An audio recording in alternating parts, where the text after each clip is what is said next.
படுத்திருந்தாங்க சிறு பேர். வேலாயுதம் தென்னை மரத்தை வச்சு என் லைனில் உரசுது. அது மட்டையை வெட்ட சொன்னாலும் வெட்டுறதில்லை. ஒரு தென்னை மரத்தை வச்சு லைனில் வருஷத்தில் மட்டை தடத்தில் விடுறது, பிள்ளைகளை தேங்காய் மண்டையில் விடுற மாதிரி இப்போ எல்லாம் அது தடத்துலேயே வச்சு விட்டு பிள்ளைகள் விளையாடும் போக முடியல, வண்டியில் போக முடியல. 4 வருஷமாக இதே தான் நடக்குது.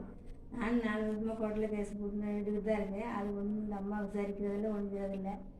இந்த அம்மா என்ன விடுமுறை அன்றைக்கி வாய்தா போடுறது, இல்லை 4 வருஷமாக வாய்தா போடுறது. யாரையா கூப்பிட்டு விசாரிச்சுக்க, என்னைய கூப்பிட்டு விசாரிச்சுருக்கா.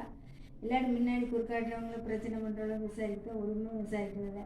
இந்த அம்மா தான் சச்சின்னு எதுக்கு வச்சுருக்கு. இந்த அம்மா எனக்கு மனசுக்கு 4 வருஷமாக கேஸ் போட்டு மனசுக்கு ரொம்ப சங்கடம். 10 தடை வாங்கி நான் தடத்தில் நான் போக முடியல, என் பிள்ளைக்கு போக முடியல.